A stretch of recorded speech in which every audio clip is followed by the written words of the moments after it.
I know I swore I was done, but y'all, this is like the further I go, it's becoming more of like an obsession. Not really, but I'm on another a Democrat, Nanette Barragan from California's 44th district, and um,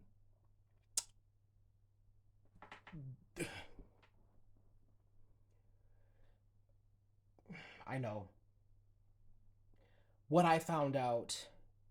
I'm conflicted because she's championing quite a few things. First of all, her net worth is about 3.37 million as of I think it was 2023, 2024. Um and I looked into how she got so wealthy. A lot of what she does is real estate, or not real estate. It's more, well, I guess it would be considered real estate.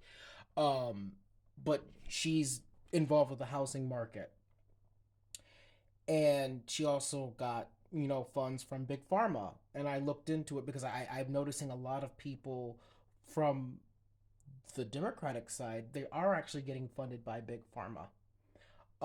And there were a couple of articles that stated that big pharma PACs actually donated more to democratically elected officials than they did republicans this time around, what I thought was interesting to say the least. But when it comes to the things that Nanette is championing, she has, since 2017, since she's come into office, she has done a lot in the way of um, sponsoring bills that are related to the pharmaceutical industry and to the housing market and to the environment, which are all very good, noble things. However, it can't be we can't mince these things here, that she has a vested interest in this, because if she's in housing, if she's in real estate, she needs to make houses more affordable so she can make more money, so she can lease more properties, and she can do more things like that along those lines. She needs the environment to be more readily available, especially because she's was talking about in one of her bills that she sponsored, making it more equal and codifying Executive Order 14096, which piggybacked off of an executive order from 1996, where companies had to be more responsible for the environmental impact they had on lower and impoverished neighborhoods. We all know that gentrification is a thing, and it's going on everywhere. Well, if we look at what she's championing and where she in her district is located, it doesn't seem like it's a coincidence that she's doing these things in the hopes of driving up prices for the areas that she's representing.